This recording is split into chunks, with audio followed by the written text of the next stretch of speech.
Welcome to the show, Secrets of Success podcast with Dr. Shane Needham. Such an honor to have you here, and just great to get to know you as well better, and what you're doing for marriage and for life coaching. I can't wait to talk about that today. Of course, I got to get through some introductions and what this show is about and how much you fit into that actual show, and you're just a perfect guest for our show. So what is our show about? Our show is about Secrets of Success, and I am the host, Dr. Shane Needham, and we talk about everything with the theme of never be outworked. And that can include business. I'm a scientist. I'm an entrepreneur. I'm a bodybuilder. I'm a power lifter. I'm now a podcaster. I'm actually in the works of being an author. I'm in the middle of writing 2 books, which is super exciting. And so we have the theme of never be outworked. And that's that perseverance of anything we do at 100%. And certainly you're going to talk about some of those things with yourself today as well, Sarah. And so you can follow me on LinkedIn. You can follow me on LinkedIn, on Instagram, on Facebook. You can find me on all those social media platforms. You can also find previous podcasts at drsneedham.com. That's my website. And you can find other information about me there too. And it's streaming on the banner of this actual show. You can find previous podcasts on the typical places where you find podcasts, including iTunes, Spotify, SoundCloud, and also YouTube. I have channels on all of those particular medias. And it has been fantastic. This is actually, Sarah, my first podcast in 2021. Hey. So congratulations. I had so many things going on in 2020, and it was such a great year for me. And we wrapped up in December with some awesome podcasts on business and some other things, relationships and other things as well. And I can't wait to start this one off. And for myself, 2021 is already transformational in my life. So many opportunities have opened up, and I've opened up other businesses. I'm opening up a foundation, so many really, really cool things. I just have so many cool relationships that are going on right now. And it's just a fascinating time for my life. And I think 2021 is going to be transformational for many, many people. So kudos to you for starting so many things as well in 2021. And I'm happy if I can help or be a part of that in any way. And I want to also thank my fans and my listeners. We had over 500,000, depending on how you count them, 500,000 to 1 million engagements on social media last year in 2020. Wow. Incredible. That's awesome. Super excited about that. We actually now have our first sponsors of the podcast coming online very, very soon. I'm very excited about that as well. So many good things happening, and just happy to have you on this show. So Sarah, there's my introduction. Introduce yourself, including how we met. And I'm not sure how we officially met, and it might be your memory might be different than mine, and that's perfectly okay. So the floor is yours. Oh, well, thank you. Thank you so much for having me. This is super fun. It's exciting. I love watching you. I stalk you and your podcast. Oh, wow. Well, that's okay. I've heard a lot of people do that, actually. And not all of them like me, but that's okay. Right? That's okay. That's all right. Well, my name is Sarah Brutsman, and I have my own business, Pathway Coaching. And I'm a life coach. I'm a wife. I've been married for 25 years this September. Thank you. Lots of hard work there. I've got 3 adult children, no grandkids yet. I'm just waiting. Absolutely. It's a blessing for sure. Right? Yeah. I'm trying to think, I think we've gone to the same church. Sure. We both have gone to Real Life. And I was trying to think if I ever actually officially met you in person. I'm not sure. I know I've met your husband, Brian. He is a great guy. And through some very trying times of mine, he has reached out to me, and he's always really, really good about telling me about things that are going on in the church and inviting me over. I've been over to your guys' house, and he had his man cave, and I was there several times. I don't know if women were allowed or not in the man cave. Oh, it was like a dare, enter at your own risk. And I just have to, you have a great man there, and he has a great wife as well. So you're a great lady, and you guys are a great couple. I can't wait to hear more about what you've learned from marriage and how you're going to help others as well. So I think you might be right. This might be like this morning when we talked before the podcast, might have been our official first face-to-face conversation via video. I'm I not think so. shaking your hand, actually. So, and I mean, because of COVID, we're not really attending church in person. That's Right. that's a stupid excuse of mine. That's an excuse. I will say every time I have my boys, we watch consistently online, and we've gotten used to just watching in our pajamas on Sunday morning. I think they like that. So it's better than nothing.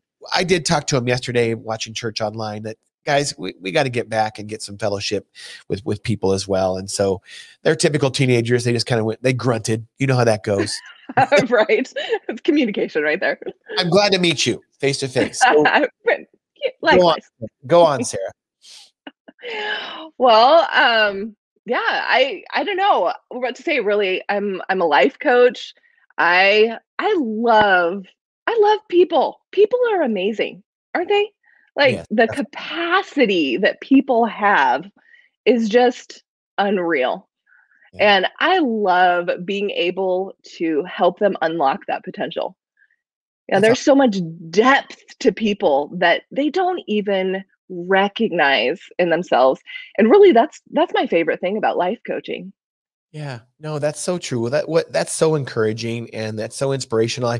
I'm actually in the middle of a book called Science of Discipline, and you talked about the capacity of people, and the Navy SEALs teach this. It's called the 40% rule. When you think that you've given too much, they know scientifically you've only given about 40% of what you have. And so Oh man. yeah, it's a great book. It's a really, really great book. And it actually, I won't get into too much of plugging my own stuff, but it gets into my book on leading and coaching teams as well that I'm starting to write this year. So anyway, that's awesome. So capacity of people. Now, one of the things that some people don't understand, and I want everybody to know, I've had a coach, a life coach. I've had many counselors. I've had therapists. I'm not embarrassed to say this. I am a guy that wants to get, as a scientist, as much information to improve as much as possible. And that's what Sarah's going to be doing with her clients, right? And so I've had therapists, I've had pastors as counselors, I've had counselors, I've had people with PhDs, people with non-PhDs, all these kind of people and then I've also had coaches. Can you describe to people what's the difference between a coach and counseling, or coaching and counseling? Yeah, absolutely. I'm with you. I've had both. And I love both. They both are equally valuable. And I actually get this question asked pretty often. And my favorite explanation, I read it somewhere. I would totally give credit if I could remember who said it. So I apologize. But the description is that counseling is like archaeology. You go and you dig and you discover all of the old things and try to put them in their proper place to get a good picture of what was. And then coaching is about architecture. It's about building something new. It's about going forward into the future. So both of them are so valuable, so important. And for me personally, I really benefited from counseling because I had to have that solid foundation in order to move on with a coach. Yeah, very, very good point. I like that. So tell me a little bit about, and then I want to describe very similar stories as yours as far as the difference between counseling and coaching, but describe your credentials and your certificates of actually being a life coach and what the background is of the organization that actually supplies those credentials. Yeah, so coaching is actually unregulated. You don't have to have any certification to be a life coach. You can put out your shingle and call yourself a life coach, and that's it. Yeah. For me, I'm a bit of a perfectionist, and like I said, I love people. I want to give them the best that I have, and so it was super important to me to actually become certified. And there's a lot of different schools. Some of them are great. Some of them I've heard are not so great. I actually chose to go through the Christian Coach Institute, and it was amazing. I mean, it ties with my faith, which is super important to me.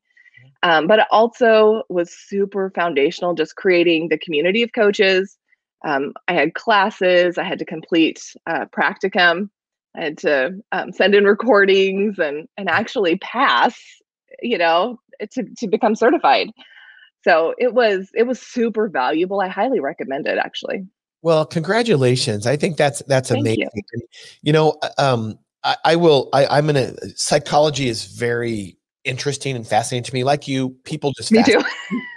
I mean, sometimes I actually try to rationalize certain behaviors on people and try to understand it, which is good. I Mhm. mean, Proverbs on that, seek to understand before being understood. Yeah. Then what you get to a point in your life where you realize not everybody can be understood, and it's not your job to understand them necessarily, you know. But what I had counseling before I had coaching, probably like you, and before you Mhm. became a coach, and Mhm. I unraveled a lot of stuff, like, you know, trauma bonds from a childhood, relationships that weren't good, so on and so forth. That caused me lots of trauma. And Mhm. I got to a point where I understood all this stuff that had happened to me. And now I just need to be told what to do. So Yeah. I hired a coach because, you know, a counselor, you go into a counselor and it's like, they don't really tell you what to do. And it's my understanding in that field, you can't tell people what to do. You Right. you actually can't. It's like against the American Psychology Association or something. I don't know. But you can't say, well, you should do this. You can't do that. And I'm a coach myself, and I just wanted to be told what to do. It's like, okay, and it's great to have a life coach like that to call up and say, hey, I'm having a struggle with coaching or leadership or my marriage or whatever.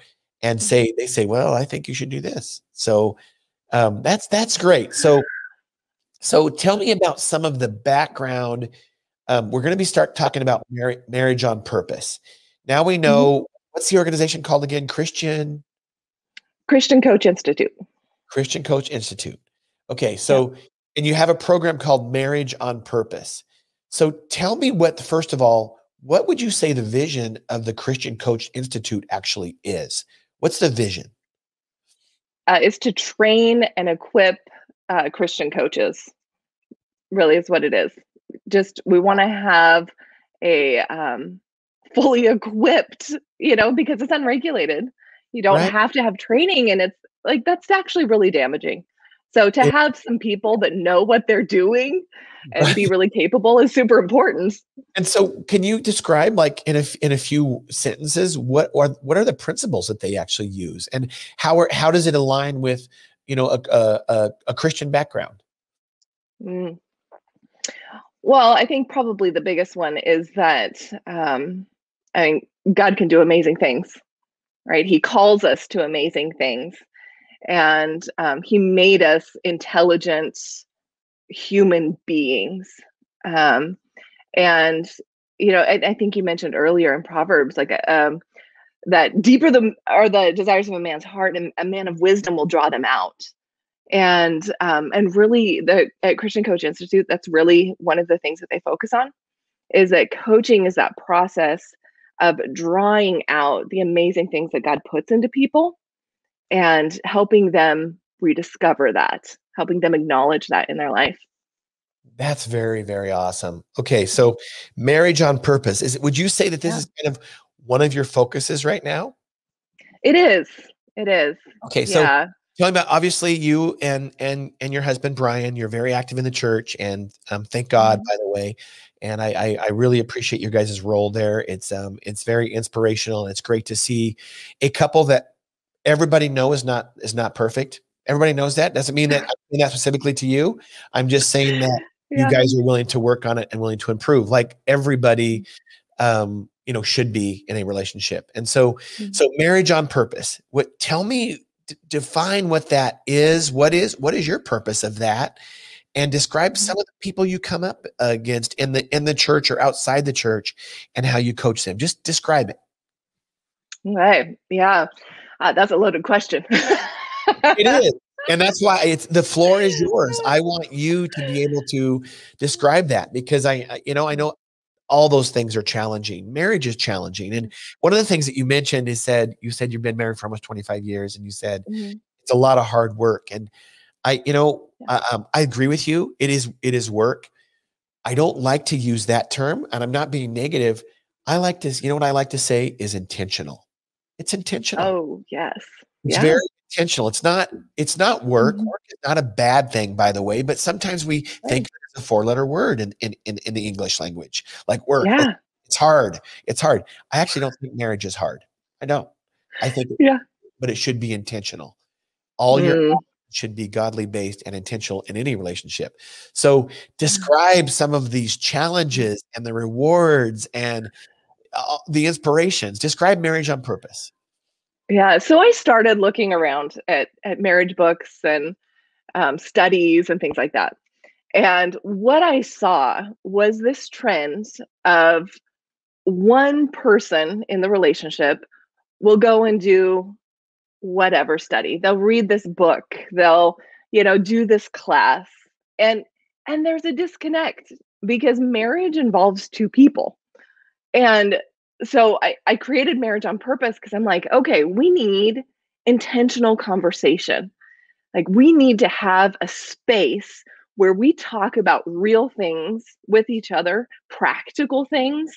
I mean, I love theory and all of that, but I'm a practical girl. I'm like, give Yeah. me some tools, like let me put some skin on this thing and actually run it out, you Yeah. know?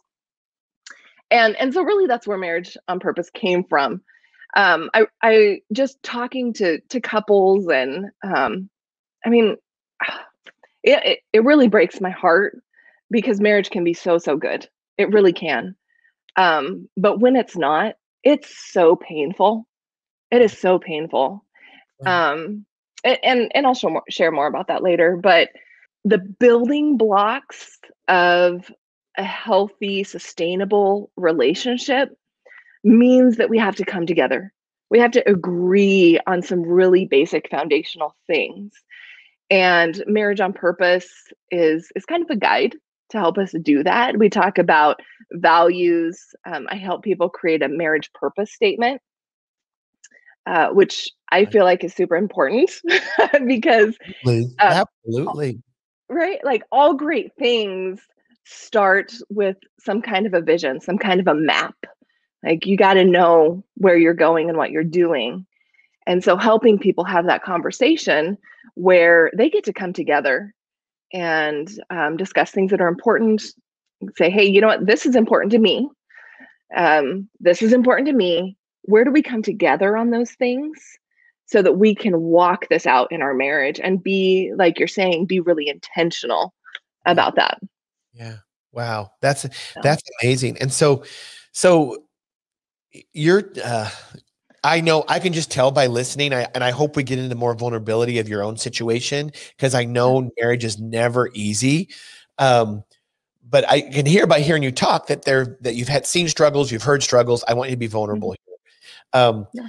so you have a marriage, you have a couple, they're in the church. You may even know them very, very well. You feel for them, you love them, you know marriage is God designed, you know it can be so special and so good. Um, what if only one of them wants to do your course, or the other one doesn't want to go to therapy or counseling? I Yeah. say this, believe it or not, I've done a lot of studies on this myself. I've talked to people who are divorced, who are married, who this happens all the time, where you Oh, have one of them, absolutely. and it's usually the one that's reading the books and doing the study and Yep. saying, "Hey, we should do this," and the other one's like, "No, I don't want to." So Yep. how do you deal with that? Yeah. For me, I tell them marriage on purpose is not for you because marriage takes two people. You cannot move forward in your marriage unless both of you are in it. It's impossible. Just like any other relationship, right? So with that, what I tell people is, hey, let's meet, let's talk.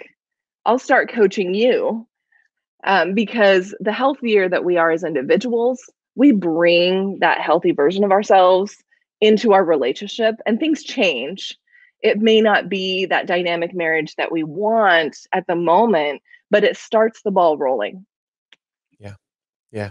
And So, so, you probably were doing life coaching as a member of the church, at least to a certain extent, and marriage coaching before you got your credentials. Would you say that's correct? Yes, I would say this has been me most of my life. I just didn't know it. Yeah. And so you found your calling. God helped Yeah. you find your calling. Now you're doing it more officially. And I think that's wonderful, by the way. Kudos to you and congratulations, by the way. Thank you. I know I've heard great stories about you and saving marriages. And I think it's amazing what the church actually does for marriage. So kudos to you. And so you have this marriage, because look, one of the things that we want to talk about in this podcast that I've always told people is we talk about things that a lot of people don't want to talk about. Divorce. People do not talk about divorce in the church. They just don't. No. We know God hates divorce. I hate divorce. We know God designs marriage. I think marriage is designed by God, and it's great for two people. But you get this couple, you see some really bad behaviors. And one of them wants to work on it and build, the other one doesn't. What do you give the one that wants to save the marriage? What advice do you give to them? Well, really, I think it's less about my wisdom and what I can say. It really is about the person. The person that wants to work on it, there's something that's holding them there. And so through conversation and coaching and things like that, like we'll have really good conversations and dig into those reasons. And really, if those reasons are maybe codependent or, Right.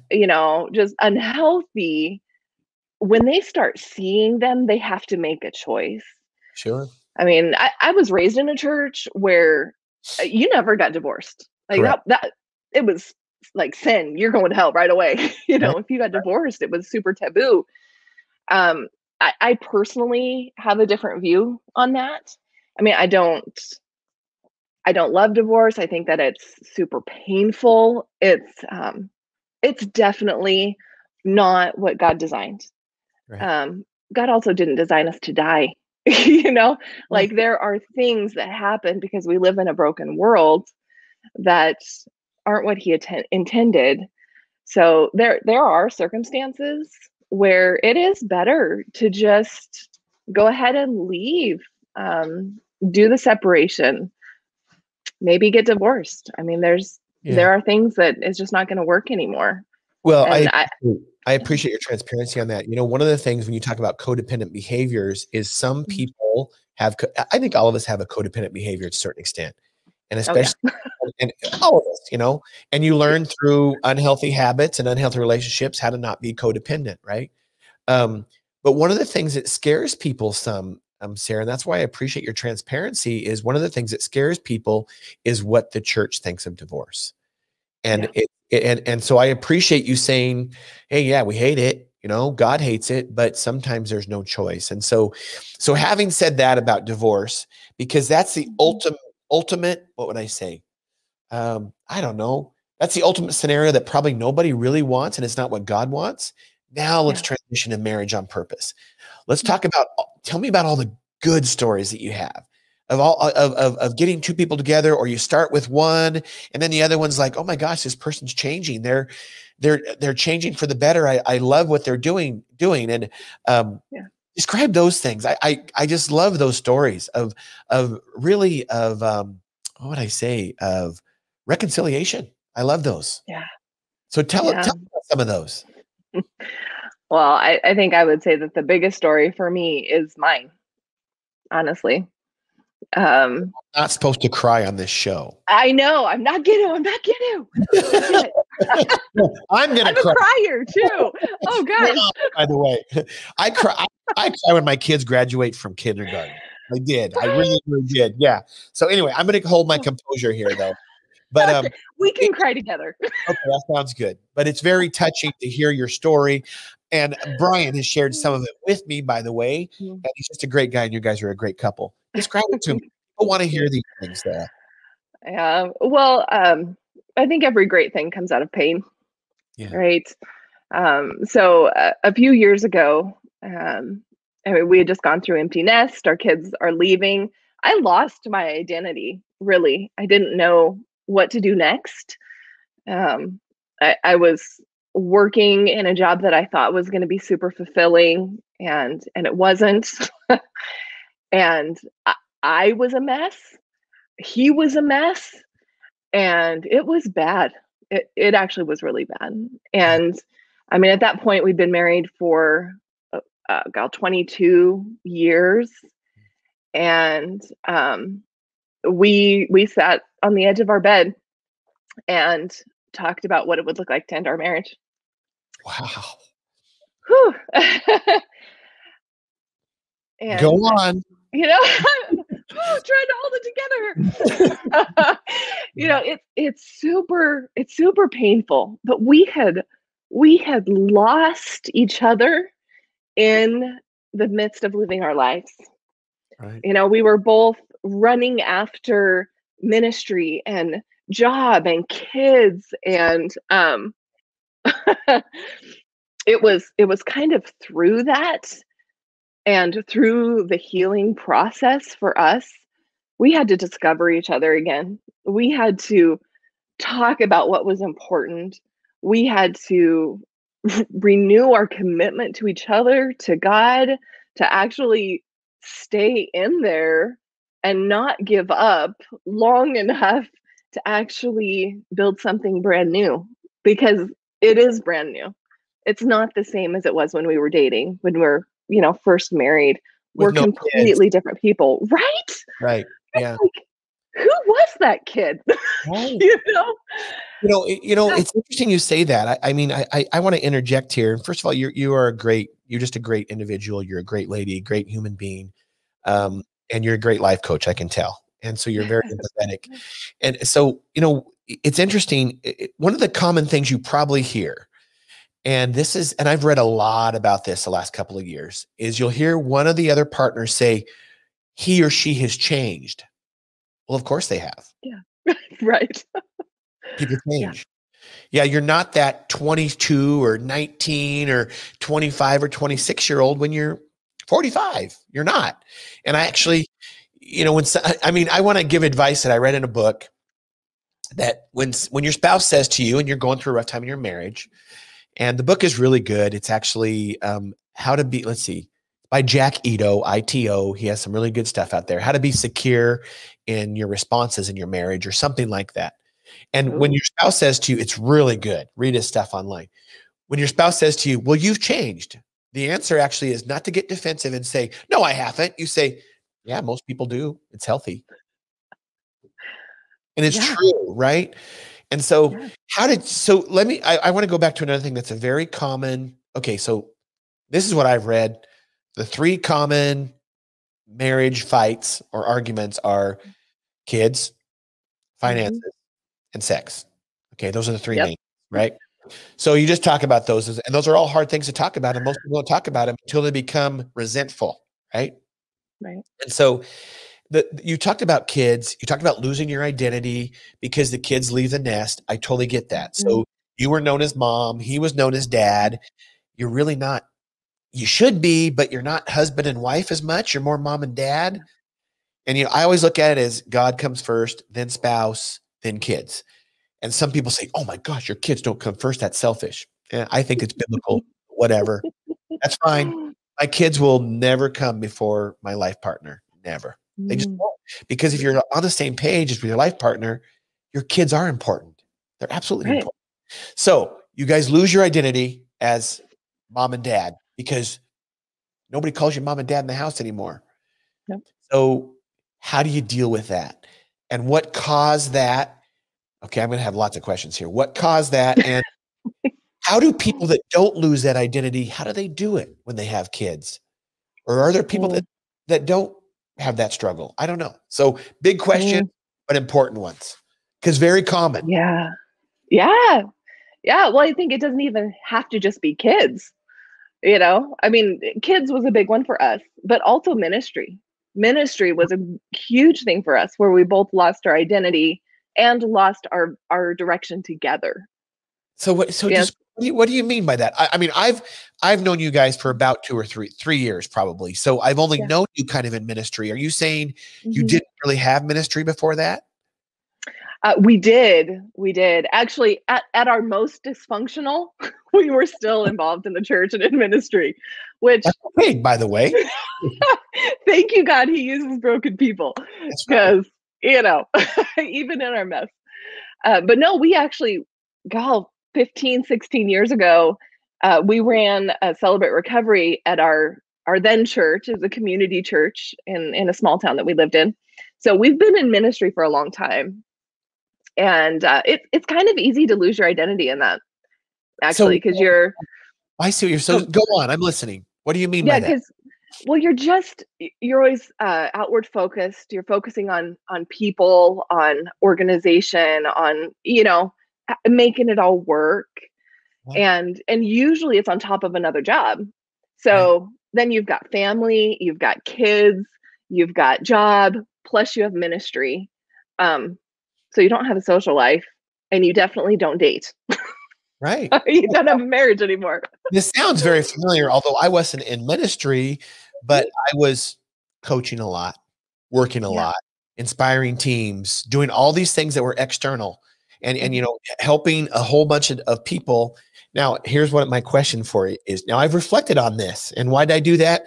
Will I ever go back to that? No. Will I always help people? Always. I feel it's God inspired. But I think I was running from something. Do you think you were running from something? In other words, ministry was a way that you didn't have to communicate about the difficult marriage issues. I don't know. Do you think that was the case? Oh, absolutely. Oh, wow. Absolutely. Yeah.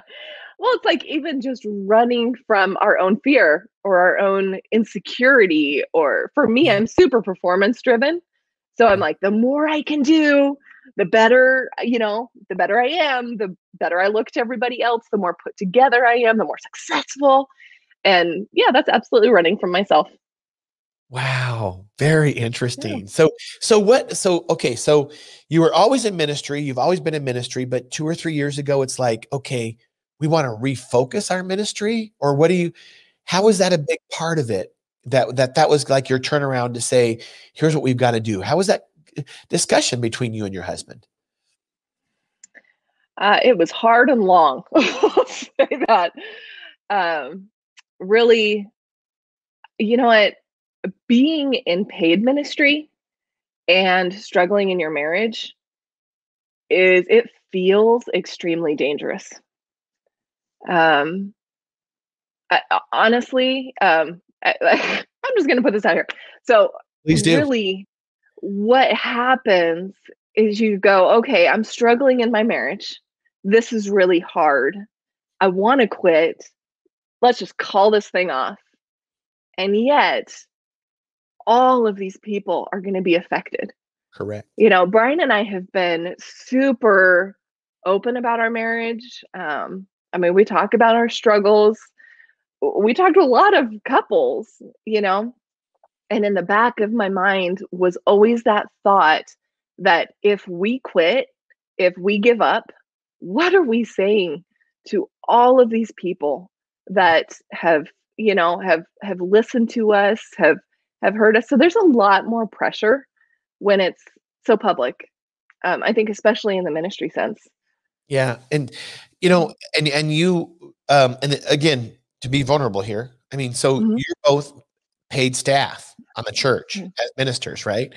This is what I've heard. And this is something that's scary to people. And I'm just going to talk about it. And I've heard people that are very close to me who are involved in the church and paid by the church, is that a lot of people, parishioners, that feel that if you get divorced, you can't work in the church anymore. Right. And so that's scary. So not only are you losing the marriage, you're losing your job. Right.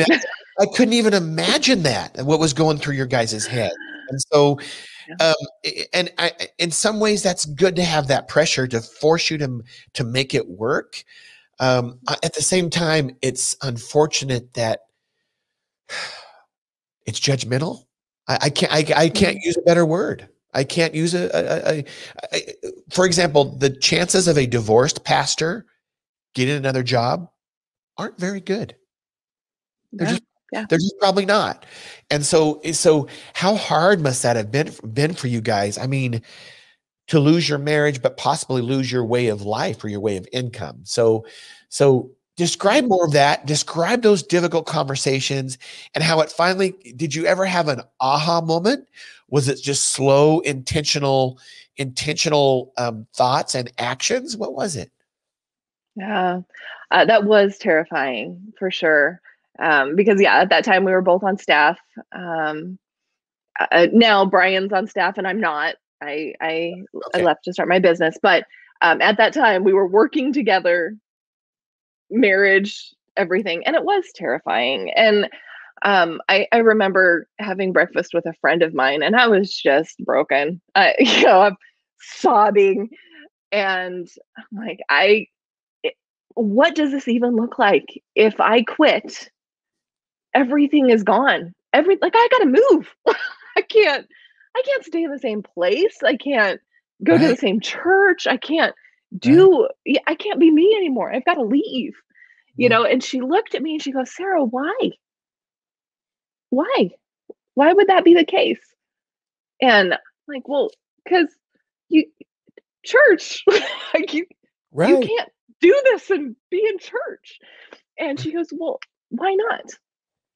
And it was so freeing.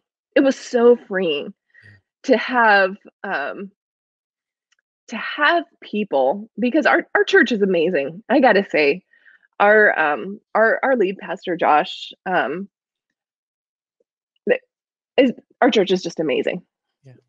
And especially with things like this, it's not necessarily taboo because people come first. And for Brian and I, that was our experience. They loved us first. And they supported us. They met with us. They paid for marriage counseling. Wow, that's incredible. That's such a great story. And we in the sermon yesterday, it's hard for people that haven't probably gone to a church like this, that are maybe in a more, I don't even know the right words to use because I don't know how to define churches and whatnot, but maybe in a traditional sense. But they talk about hard things, and yes, there's fire and brimstone. We know that God is a judgmental God, but when you make a mistake in your life, you're not going to hell. I mean, you're just not. Right. And I don't care if that mistake is divorce or addictions or, you read about rebirths in the Bible all the time, And so you talked about that was, what must have been good to listen to your friend and great to have a support group like that is that what I look at is I always compare it to Christ. And we heard about it yesterday with the destruction of the earth and then the rebirth by Noah, right? I mean, it's a death and a rebirth. So every time you're ending something, it's a beginning of something very beautiful. It might be the end of your old marriage and the beginning of with the same person, a new marriage. Or it might be, unfortunately, the end of your other marriage and marrying another person that is absolutely beautiful. And there might be people saying, oh, you can't do that. You'd go to hell. Well, I guess maybe some people have to take that chance, but I know God's loving God. And so what a great story. So did that kind of free you to say, wait, now I'm not afraid anymore? And how would that, it's almost like you had two choices at that point. Your friend told Sarah, that's not going to happen. So on one hand, you could have been thinking, great, I can leave this SO whatever, right? Yeah. Yeah, I'm out of there. I'm going to go find somebody else who's 10 times good looking, richer, and younger. Right? But you didn't. You took the other path. Why? I mean, seriously, a lot of people would have said, oh my gosh, she's giving me permission to leave this guy. So what did you choose? How was that point? You said yourself that was an important point. Why was that a switch to you? And why'd you choose to stay and to build your marriage? Yeah. Well, really what happened is I was offered an opportunity to work with a grief coach. And it was so good. It was so good. And I would say that's what saved my marriage. I had to go through and actually grieve the things that never were. the things that I wish had been, the things that did happen that were negative. Romance is it's so stupid. I'm sorry, but the whole fairy tale thing. I love it. Don't apologize. I read a book about this, and I can't even remember what it was. It's on my bookshelf still. And it's like our Western culture and Hollywood think that this romance thing it is a bunch of baloney. I'm not saying there shouldn't be love, but yes, you can walk on the beach and hold hands, but it's not always rose petals and wine glasses, by the way. It is a joke. But unfortunately, that's what we show our children. That's what the media expects. That's what the Hollywood romances are. It is baloney. And by the way, that is not God designed. Read 1 Corinthians 13. There is nothing about romance in there. Right? So, but I'm taught, you're taught. We see it in all of our media. Oh my gosh, and I'm not saying it can't be whatever that word is, romantic, but that's not love. Love is patient, love is kind, all those things. That's what 1 Corinthians 13 is. And so tell me about that. So you obviously had some wounds of what you thought a love relationship should be like. And so explain undoing those and resetting your expectations, Sarah. That must have been hard. It was actually super painful. Yeah, it was that process of going through and actually acknowledging all of the things that I wish would have been. Like, I wished for Prince Charming, like, come on, dude on the white horse, come in, rescue me, like, give me wine and red roses every night, wait on me hand and foot. What's the problem here? Not true. Didn't happen. I mean, I love my husband. He's not Prince Charming. He's amazing. And he's a great guy, by the way. He is. He's amazing. He just, doesn't like suits and stuff like that. So, but I had to really acknowledge that for myself first and come to grips with the idea that I was disappointed. Because going forward meant that I had to let go of those expectations and those old dreams and those old desires. And my coach really helped. Like, she walked me through the process. And I mean, you can ask Brian, and he will say that he noticed a significant difference when I went through that. And I was able to let go and start moving forward and go, okay, if this is what marriage truly is, and if I really do love this guy, what now? Like, what's next? And we were able to start really building and build something new that we both like, It's awesome. What a rebirth. That is a great story. It's a great redemption story. So, you talk about something, good friend and pastor, Aaron Couch. I give him kudos for so many of the things that I've learned about relationships. And you used a good word there that says, as a scientist, I'm always asking why. And he probably got so sick of my why questions. People still get sick of my why questions. I mean, I'm a scientist. I have a PhD. So I'm always asking why. And I'm trying to discover why. Well, he says, stop asking the why and just say what now. Yes. But it's very hard for a mind like mine, a scientific mind, to let go. I'm still asking the why. Why this happened? Well, why this happen? Why this happened? How can we not make it happen again? Yeah. So, but you just worked in the what now. Now, here are the statistics. 70% of the divorces in the United States are initiated by women. Wow. And I must say, it's probably because a lot of the fairy tale romance. It probably is. Men and women are different. There's not many Prince Charmings. I have been told before that in a relationship that I had, someday my prince will come. Apparently I wasn't. Kind of a letdown. Yeah, well, it was, but everything happened for a reason, right? That was even a plaque in our house. Oh my. Believe it or not. Oh gosh. Unfortunately, then, as you know, having kids, you pass those expectations on to your kids. of what you think a relationship should be, right? And so kudos to you for saying, okay, yes, I didn't have that Hollywood fairy tale romance. Here's what happened and what now? Now, here's what I can say. I can say that I see you and Brian a year later, and I don't know what it is, but you glow differently. He smiles differently. You guys act differently. I don't know what it is, but somebody is shining on you, and those are decisions that you guys both made. So kudos to you and for helping so many people and for being vulnerable and just great. You are going to be a you are a very good life coach, and you're going to save a lot of marriages. Okay. Again, here's me with the why. Okay. What, 7 keys to a good marriage and Marriage on Purpose? Is it 7? Yeah. So I have 7 marriage building principles. Oh, okay, that's what they're called. Marriage building. Yep. I don't know if we'll have time to talk about okay, really quickly, can you go through all 7? Go through all 7 really quickly. I can.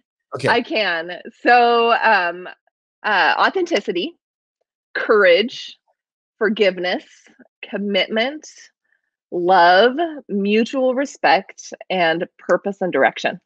Oh my gosh. Okay. Hey, producer, you get this one in the notes. Okay. When he does my stuff and puts it online, he gets these in the notes. So those are really awesome. good things. I'm not, yeah. So my producer and does my video editing, he'll get all that on YouTube and all that. That's great stuff because I want to remember it myself. I'm doing it selfishly. Yeah, I have videos on each one of them on my YouTube channel. So excellent. Okay, get also a link to her YouTube channel. So we'll get all that stuff for you. So okay, so you've got commitment, you've got mutual respect. I love all those things, and all those are just no-brainers when you've rebuilt your marriage, right? Yeah. But you look back and you realize how many of those you didn't have. Right. Yes, for sure. Right. So kudos to you. So what would you say? I'm going to ask you again the why. What's the number one key to a good marriage? Can you give me one thing? And don't just say an answer, but then describe it. One thing. I got to go with authenticity. I really do. You can't have a relationship with somebody who's not real. It's impossible. Wow. It's like God accepts us as we are. He sees our true state of being and he accepts us. And so that should be the model for marriage. Right. Wow. And I feel like in our society, especially now, inauthenticity is so widespread. You look at Facebook, you look at Instagram, you look at all these picture perfect fairy tales. Correct. That are not true. Not even close. And you just go, well, I must be failing. Like, right. No, we're not. We've got to be true to who we are. Like bring ourselves, bring our own personality, our own spirit, our own being, who we are to a relationship. And it changes everything. Wow. So authenticity, describe to me what, is it being authentic or also knowing that who you see and who you get? What do you know what like there's 2 perspectives to that. Like, it's like, okay, I want to be real to you. And but then also, well, man, that person picks their nose. Now I'm going to divorce him, or whatever it is. Right. I don't know. So, what do you describe as authenticity? I describe authenticity as knowing who you are, like on that deep gut level, and living that. Because truly authentic people are not like, they're not going to just go out and say whatever they want just because that's what they think, right? That's not being authentic. Right. You may believe that. That's not being authentic. That's just being stupid, really. Right. Being authentic is deeper. It is this in your gut knowing of who you are and what you bring to the table and being okay with that. Right. And I think it was an important thing to add to that, Sarah, wouldn't you agree, is that making sure that you can be authentic with your partner, because sometimes who we are in the world, we feel our partner may not want us to be that person. And that that's going to be hard to make it work. It's going to be Right. really hard to make it work. And so authenticity is absolutely huge. And so that is that's such good advice. And so, so you've talked about marriage on purpose, marriage intentionally. To those of you who have been married, and Sarah and I talked about this earlier, is that it's probably one of the most difficult and rewarding things you will do in your life. And here's what my life coach told me about 3 years ago is he sees so many people. So he talks about the 7-year itch that hopefully you've learned how to communicate. Otherwise it's going to get really bad. And then after 7 years, it just goes cold. And that's when you're starting to raise kids and stuff, right? Yeah. And then if you haven't learned to deal with that stuff in there in the middle, at the 20-year mark, usually when your first kids start leaving, things get really ugly. Does that sound familiar? Oh yeah, very, very familiar. Right. Now here's what he says. And it's so, I so believe in marriage that I want everybody to hear this, is that here's what he said in his research that he's seen and all the thousands of couples that he's seen. People end it right before it gets really good. Right. It's really good. And you guys showed that. Yes, you had to come to probably some kind of a bottom, but now the rebirth is just amazing. And that's God's story, that redemption, that redemption, that reconciliation, that is God's story. And Christ's story. And so that's just great. So you people that might be struggling, I don't care if it's year 10 or year 20, hey, get as much help as you can, do lots of prayer, and remember that people end it right before it gets really, really good. Okay. But I also want to give you this. If somebody's not willing to change, somebody's not willing to grow, if there's abuse involved, if there are addictions involved, and that means they're not willing to change, then you got to make some tough choices. You just do. You just do. And that's awful, but you got to make those tough choices. And I would be praying for you too. Okay. So that's the most difficult thing sometimes for us all. And that's why it makes us great people is marriage is, you're also into something that's kind of popular right now. It's called 75 Days Hard. Is that what it's called? Correct? 75 Hard. Yep. 75 Hard. Okay. All right. So describe what that is and what you're doing with it. Let's just give an overview. It's physically and mentally challenging. Go, Sarah. It is. So it's a mental toughness challenge to build mental toughness. And you do 2 45-minute workouts a day. One of them has to be outside, no matter what the weather is. Wow. You stick to a diet. You drink a gallon of water, read 10 pages of nonfiction every day in a book form, no Audible, no Kindle, has to be book. You take a progress picture every day, no cheat meals, no alcohol. If you mess up on one thing, one time, you start over. Woo. Yes. And it's kind of intense. The first couple of weeks, I thought I was going to die, honestly. What day are you in now? I'm on day 28. Okay. Yep. I am a third of the way through. So I'm really enjoying it. I really am. And really my philosophy behind it is I want to do hard things, not only because I know it's good for me, but because I believe it inspires other people to do hard things. Absolutely. And that's what I'm about. I'm like, you know what? Do hard things, live your life on purpose. Let's talk about real things. So I do a video every day, put it on YouTube and just talk about random things, talk about vulnerability or bids for connection in a relationship and things like that. But it's been super good. I feel great. That's great. So describe how you feel. Like when you say you feel great, what does that mean? Are you sleeping better? Are joints not hurting? What describe all that? Yes, all of the above. I'm discovering I have abs. What? That's awesome. Right? I haven't seen them since, probably my oldest daughter was born. So that's exciting. That's what one of my first trainers told me. Everybody's got abs. They're just hidden sometimes. Right. And that's great. Yeah.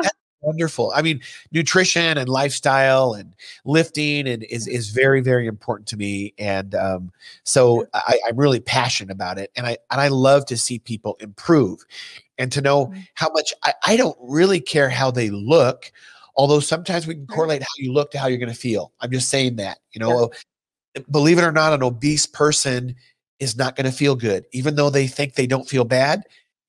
Lose some weight and see how you feel. I mean, those are just facts, And so that's great. And so here's what I can tell from you. And I tend to observe these things as a scientist and somebody who's very in tune to bodies. As a bodybuilder on the side, amateur, I look at bodies for a living, male and female, just as they are. Your complexion has changed dramatically. And that is very, it has. Absolutely. That's very common. I want to tell people out there, your diet matters. And so here's what I can tell you. I eat very, very strictly and probably obsessively to some people. I'm just dedicated. I eat meat and a few greens and that's about it. But once in a while, I have a piece of cheesecake. Guess what? The next day I get a zit, like right here or right here. Oh, yeah. Clockwork. So imagine eating that kind of stuff all the time. Imagine what your complexion is going to look like. So you're glowing, by the way. You look amazing. So I can usually tell how people eat by looking at their complexion. I can tell if they're vegan. I can tell if they're malnourished. I can tell all of, because our skin is what everything extrudes from. So kudos to you. I'm glad you feel great. That's awesome. Yeah, me too. So you've got how many more days left then? Oh, goodness. What is it? 49 now, I think. Well, you're on the right track. So what happens after day 75? What do they say in this program to do after day 75? So there's different phases, actually. Okay. I'm trying not to think that far ahead. I'm just like, make it to the finish line here, step one, and then I'll tackle that. But got it. I'm loving the changes, and I'm definitely going to stick to something.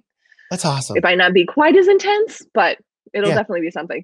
Yeah. As long as it's sustainable and it works for you, that's the absolute key. Well, that is wonderful. So, okay. So we've talked about a lot of things, including difficult things that have made you emotional, which I think is awesome. So this is probably going to be an easy one for you, but name a time in your life that you thought that it was an absolute failure, but actually it was a success because many good things became of it. Yeah.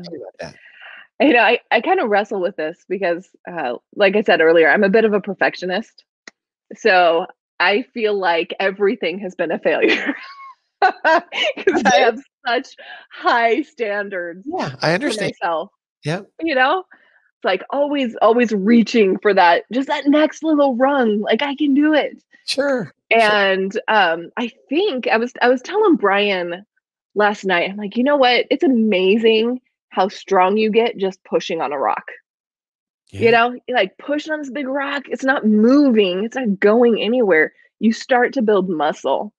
And I feel like really that perfectionism and that drive for success and performing well, I think that I have consistently failed at that so that I can learn that failure is not bad. Failure is actually just the next opportunity. That's right. It's a growing thing. Yeah. So I'm actually learning now. I'm like, hey, you know what? I'm going to fail and I'm going to embrace failure and I'm not going to let failure define me. Performance, success, all of that. It doesn't have anything to do with the outward evidence. It's about what I can do, what I believe in myself. That's awesome. Like, so you would just say that your whole life you've been striving for perfection. So it feels like a failure. Well, let me give you some quotes. I'll remember some of these people who said them and some weren't. Failure's not fatal. I think that's Abe Lincoln. Or maybe Winston Churchill, I'm not sure. But here's one of my favorite coaches is Vince Lombardi. Gregarious guy. And he used the F-bomb every other sentence, is my understanding, to his players, right? But he was a devout Catholic and he was a man of God. That's what he says, okay? Here's what he said. When you strive for perfection, you achieve excellence. And so Yes. I'm the same way, Sarah. And the teams that I've been on, they're like, well, coach or Shane, you just expect perfection. No, but we're going to strive for it and we're going to achieve excellence. Yeah. And so kudos to you. You've obviously done that in your life. So keep shooting for the stars. Okay. Keep doing that. That's amazing. Okay. So obviously I've said this before, our theme is never be outworked. And you have so many, analogs in your life to saying that you've never been outworked and so many examples of that. But tell me name one time in your life where you wanted to give up. You might have described it already, but you wanted to give up, but you persevered. And so you would describe that as a never be outworked mindset. Describe that. Yeah. I would say that was that moment, that season in my marriage. Wow. I've never wanted to run from something so badly in my life. I really, I was, it will surprise a lot of people, but I was 1 foot out the door. Wow. I really was. So tell me about this, because this is fascinating to me. So I want to spend a couple of minutes. Were you afraid? Did you not feel safe? What was it? I really wrestle with this. I think that ultimately, as much as I wanted to blame Brian, I really was angry at myself. I really was. That's usually how it is, correct? That's usually how it is. Yeah. And you were projecting those behaviors onto Brian, possibly. Yeah. Yeah. Yeah. And I was so afraid to be who I was with him that he never had the chance. He never had the opportunity to meet me where I was because I was so afraid to be vulnerable with him. Why? And actually share who I am. Why? I think, I learned early on. So I had, my dad he was angry. He was physically and emotionally abusive. And I learned how to just stuff everything, I had a mother who was the same. I had a mother. Yep. Yeah. It's like, don't show emotion on my face because I never knew the reaction, So I'm actually really good at that. Just kind of hiding everything. Sure. And it was a way that I kept myself safe. Yeah. And so I carried that into my marriage. Of course, we all do. Yeah. And so Brian he didn't really get the chance to know me because I was holding out my dreams of this ideal, right? This is this fairy tale that I wanted over here. And I'm just not going to be vulnerable until I get that. And it's not real. It's just not real. So yeah, just that journey of becoming comfortable enough with who I am and safe enough with me. I remember talking to my counselor and I was like, well, I'm just gonna leave, And she goes, okay, well, what's the worst that could happen? Well, he'll just get mad at me and he'll yell at me. And she said, well, what would you do then? And it stumped me. I was like, I don't know, because the only thing I knew was reaction, right? I keep myself safe and just don't react. And I discovered that I get to take care of myself. I'm the one that makes me feel safe. Right. What's interesting, that story, what a great story. Definitely never be outworked mindset, Sarah. Kudos to you. What's so compelling about that story is, as a man, you were keeping him from loving you. Yeah. I mean, you were not showing your true self of what every man wants to see in their woman. And you want to see a man, right? It's like, kudos to you for being responsible and accountable. That is not what we're taught to do. We're taught to run. Right. We are. We're taught to run from that, and you go find happiness. Well, I'll tell you where you find happiness. You find happiness right here. Because here again, another story I heard and all the research I've said, the people who aren't happy in a marriage are not happy outside of a marriage. Exactly. Good for you. What a great story of redemption, reconciliation. You have a great life story. Oh, well, thank you. As a couple, you and Brian really inspire a lot of people, including myself. So kudos to you guys.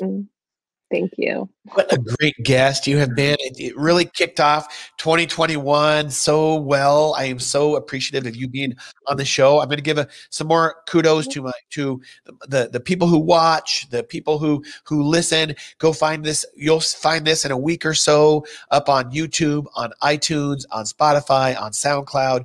You can also find me on LinkedIn, on Instagram, and on Facebook. Follow me there.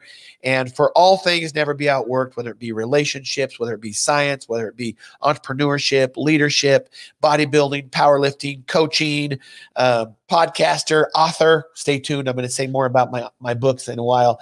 But anyway, Sarah, kudos to you. Keep smiling, keep shining, keep shooting for those stars, and keep loving those around you, because that's how people love you, is when you love them. And so kudos to you. Thanks again. And you know what? I'm going to shake your hand in real life one of these days.